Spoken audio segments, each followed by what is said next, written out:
Tunnels, caves and bunkers are amazing places to take photos. In this video I'm going to show you why and tell you why. You'll also see a live shoot that I've done in a favourite tunnel of mine around my hometown of Newcastle with Talisha, our model, and I'll show you all of the different lighting possibilities that are available to us when we shoot in tunnels. The major benefit of shooting in tunnels, caves or bunkers or any sort of underground structure is the diversity of lighting that's available to us. When we're shooting in tunnels, we can use the natural light at each end of the tunnel. We can use sunlight streaming in, we can use shade coming in, beautiful natural light coming in at a low angle that lights our model beautifully. As we move further into the tunnel, it becomes progressively darker so that we can use long exposure techniques. We can use double exposures, we can do some light painting. We can use flash, obviously, in all of its permutations. We can use direct flash, we can use bounced flash off ceilings or walls. We can use diffused flash or bounced flash off a reflector. We can shoot through a scrim.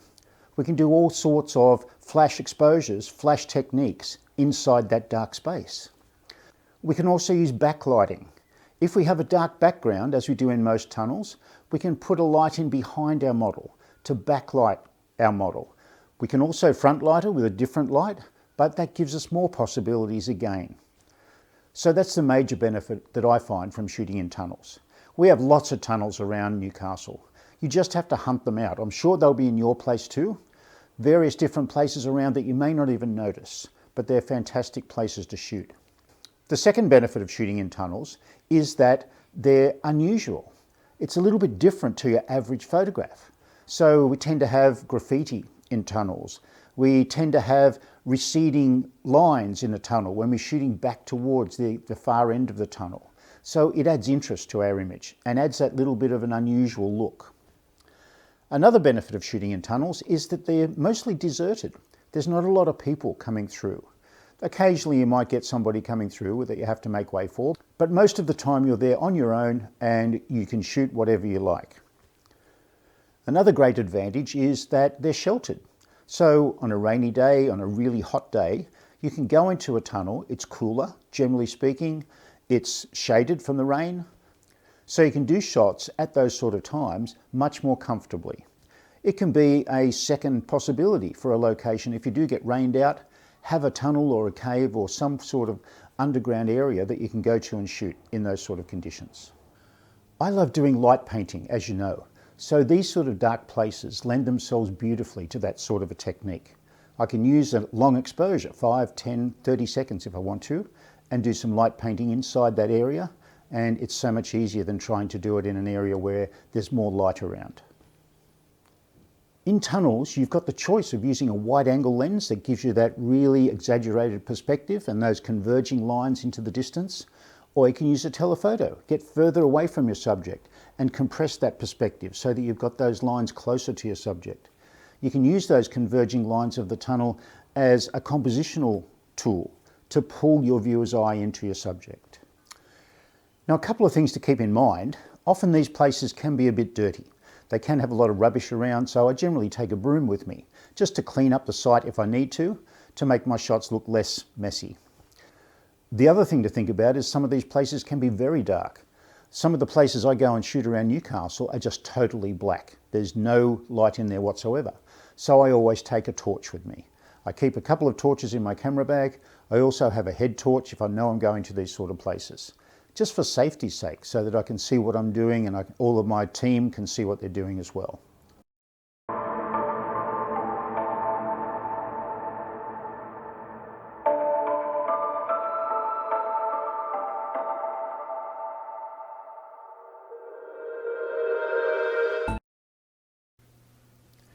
Here we are shooting in one of my favourite tunnels in Newcastle. I've been to this location quite a lot. You've probably seen other videos where I've shot in this particular location.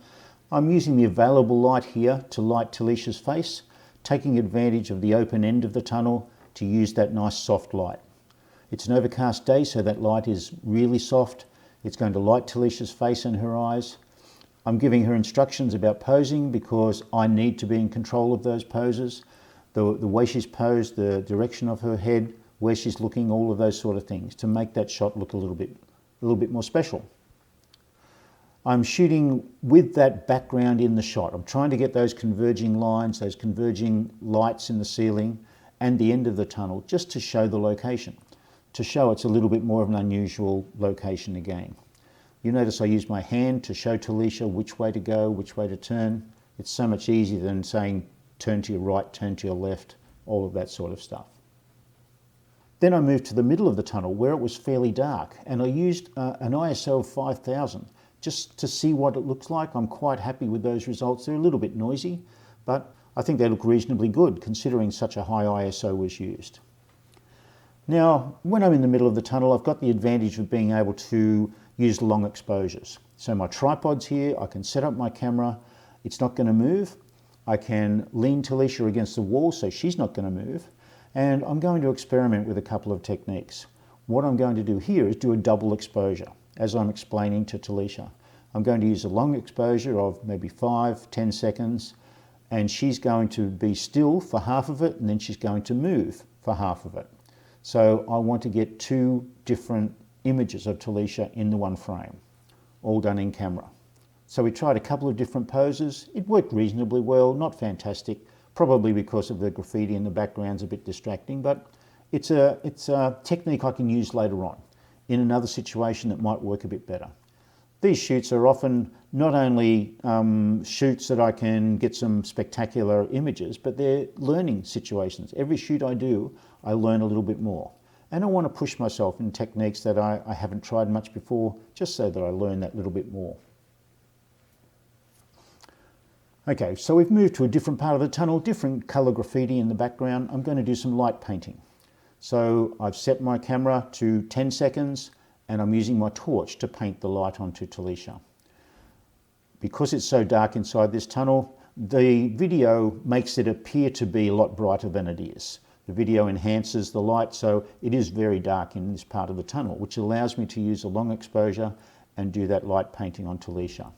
Now I lean her against the wall to try and get her to stay still, but as long as her eyes are relatively sharp, that's the main thing in this image. She was moving a little bit, but it's just a matter of trying to get her as still as possible and using that torch to light up her face and her body so that it gives me the result that I'm looking for. A bit more radical side lighting, I turn her face towards that light to get that nicer light on her face. It's a good idea to show your model what you're doing and the results that you're getting so that she can feel a part of what's happening. Often they don't have any idea what sort of techniques you're doing, so helping them to understand what's going on makes a big difference. It allows her to feel part of the shoot, and often you get a much better result with a team effort than you do with just yourself, just the photographer trying to do all this stuff. Now we switch to flash. Flash gives me so many options in these dark situations. I'm using my speed light, as you can see. To start with, I want to bounce some light off the ceiling. I've got my flash aimed directly upwards onto that ceiling, which is grey, luckily. So that grey ceiling allows me to bounce that light back onto Talisha, and my white balance is going to be relatively normal. If I had an orange ceiling or a blue ceiling, it's going to make it a bit coloured, that light, which may still look good, but the grey just allows me to get that natural coloured light. Bouncing the light off the ceiling also softens that light down. It's going to give me a large pool of light that's going to come down onto Talisha in a nice softer way. You can see it's a different sort of look to direct flash. So shooting a vertical shot now, still aiming that flash directly upwards to bounce the light off the ceiling down onto Talisha. You can see I'm directing Talisha where to look in the shot, just so that I can control her eye line.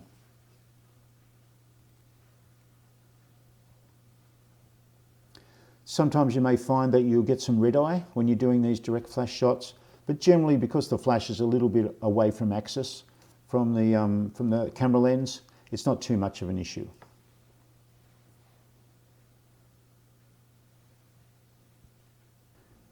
Now we're going to move the flash away from camera and use some off-camera flash. I put a radio trigger on top of my camera to allow that to trigger my flash. So my flash can be held anywhere. That radio trigger is going to fire my flash in synchronization with my camera. So I'm directing Michael, my assistant, to have that light coming down onto Talisha so it looks a bit more natural. We always want that light coming slightly down on our model if we can possibly do it. Just adjusting the power of the flash up or down.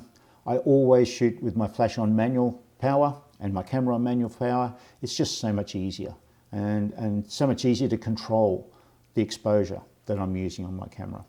So you can see that light's a much harder light now. We've got that nose shadow, we've got that very hard light coming across Talisha's body. It shows the texture, it shows the shape, it shows the form of your model, so much more. You can see that light's right around to the side now, so it's coming along the wall, lighting her in a bit more of a radical way. I still want to try and get that good light into her eyes, but we want to try and get shots that make Talisha look as good as possible as well. I'm not only looking for creative results, I'm looking for images that she's going to be happy with. I love that low angle on this shot. The hard light really works well.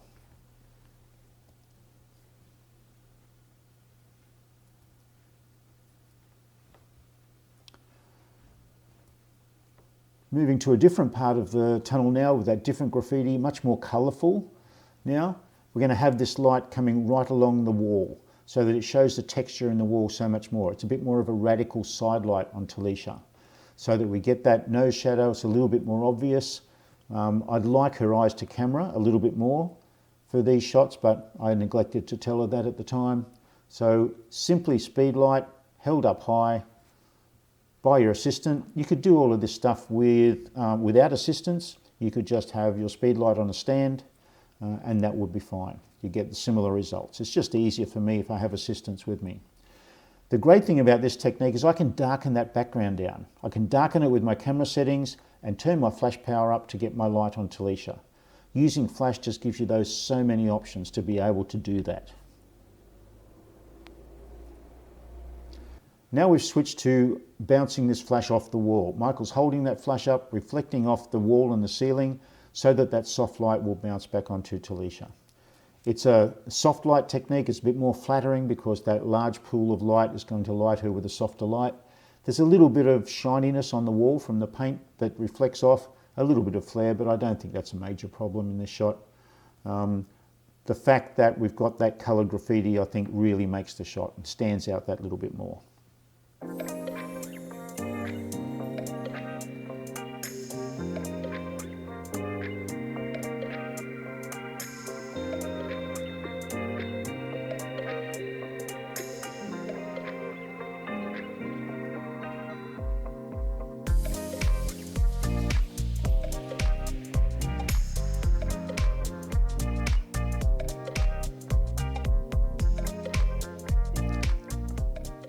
Okay, now we've got Alison, my second assistant, holding a scrim. This is the scrim that comes from the middle of my 5-in-1 reflector.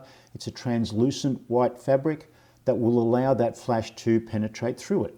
So Michael's lighting up that scrim with the flash from the back, and that's creating soft light coming straight through onto Talisha's face. It's very similar to the light you get from a softbox of the same size or an umbrella. It's just easier to carry and easier to do as long as you've got a couple of assistants or a couple of light stands that you can set up. Moving a bit further around the front to give a bit more frontal 3/4 lighting, a little bit more flattering on Talisha, but that light looks beautiful, as if you shot it in a studio.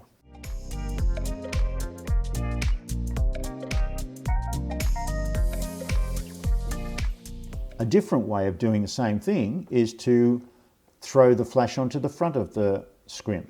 We've got Michael on the opposite side lighting that scrim that Alison's holding. That light's going to reflect off that scrim back onto Talisha. So a scrim is a great way to be able to light. It's a very versatile piece of equipment.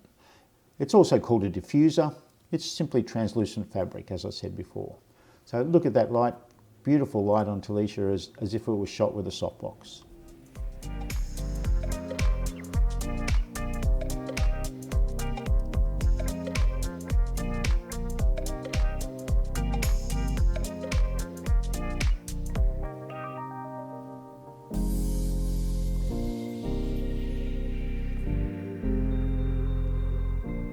Okay, then we were finished with the diffuser, so Alison decided she was going to fold it up for me. She said she knew how to do it. So I just left her to it, and she did a really great job, not of folding up the reflector. Those of us who have done it before know that there's a technique to it. So it's not an easy thing to do unless you know the secret. So give it to me, I'll show you how to do it. Hold my camera, there you go. So you just put your hand on opposite sides of the reflector, twist it, and it will all fold together. So it's a good party trick to be able to do. Another party trick is Robbie playing around with his video. He wanted to use his gimbal just to give us a little bit of a 80s music video sort of a vibe. So there we go. Towards the end of the shoot, we decided to do some backlighting. The sun had gone down, it's getting reasonably dark outside, so I thought we'd take advantage of that darkness in the tunnel to throw a bit of backlight on Talisha. You can see we've got that speed light in the background right behind her.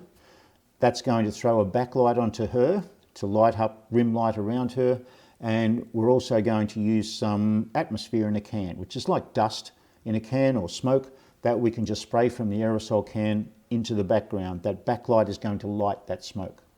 To light Talisha, I'm bouncing the light from my flash up to camera left, up high in the tunnel, to give me that soft light bouncing back on Talisha. We get Alison to spray the can and we fire it. That backlight from the flash gives us that light to light the smoke in the background. It looks great, it's a great effect. We could do it in the studio, we can do it in other locations, but in the tunnel it just makes it so much easier because it's so dark. Be a little bit more creative with your backlight. You can put a gel on the front of your flash. These little gels you can buy on the internet quite cheaply, about $15 for about 50 of them, various different colors. You just slide it inside the rubber band around your speed light and it gives you red light instead of white light. So that's what we're going to do now. You will find that the power of the speed light is a little bit less because it's got to fire through that gel, but it can give you a nice effect to have that red in the background. Here we go. And we get that red smoke. That's right. This smoke from the atmosphere in a can is non-toxic. It doesn't bother anybody. It is quite expensive, but if you're careful with how much you use, you can get some great effects, a lot of shots out of that can, especially if you've got an expert like Alison to operate the smoke.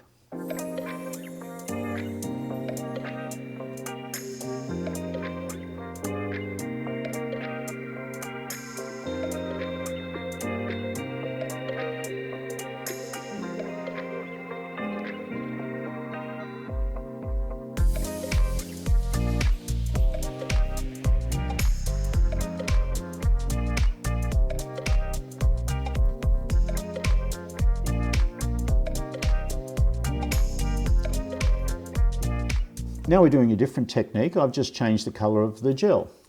As I said, the packet has 50 or 60 different gels in there. We're just changing it to a blue gel now, which is going to give us blue light in the back. Moving further into the tunnel to get a little bit more darkness in the shot. And this time, instead of the atmosphere in a can, we're going to use powder.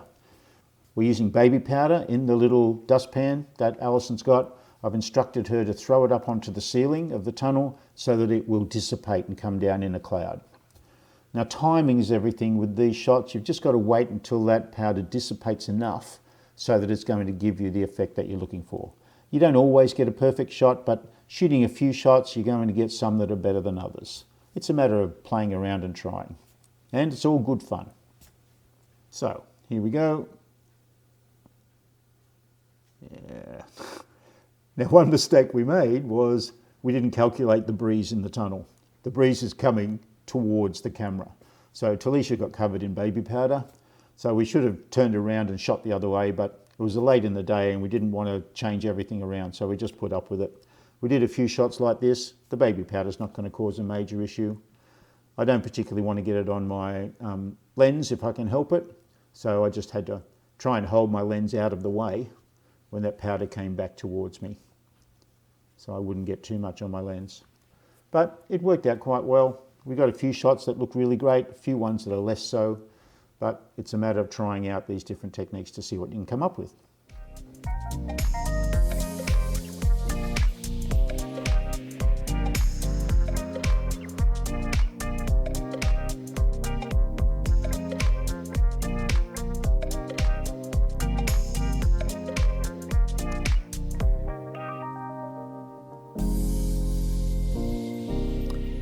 All right, now to finish off, we wanted to do some steel wool spinning. Now I've done a lot of steel wool spinning over the years, so I know a lot about it. I've made this little device that will fit into my power drill, which is a bit of a unique tool to use.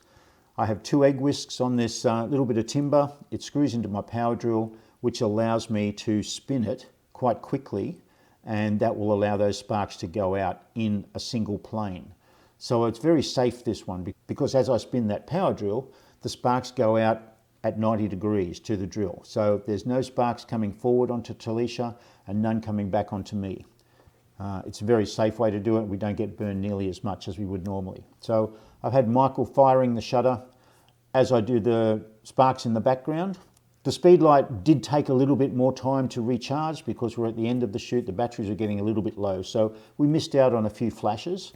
A lot of these shots are just the available light that was in the tunnel.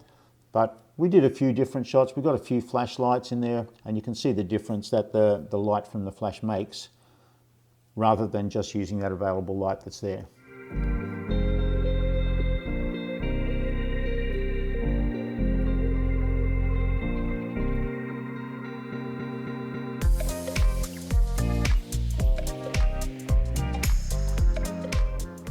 So here we are, some of the results. I'd like the tunnel to be a little bit darker so that those sparks showed up a little bit more. I knew that we could fix that in post-production, but as you look through some of these shots, you can see that some of them the flash has fired, some of it hasn't. So those shots work better than others, the ones with the flash firing, but that's what it is. We got some great shots out of it.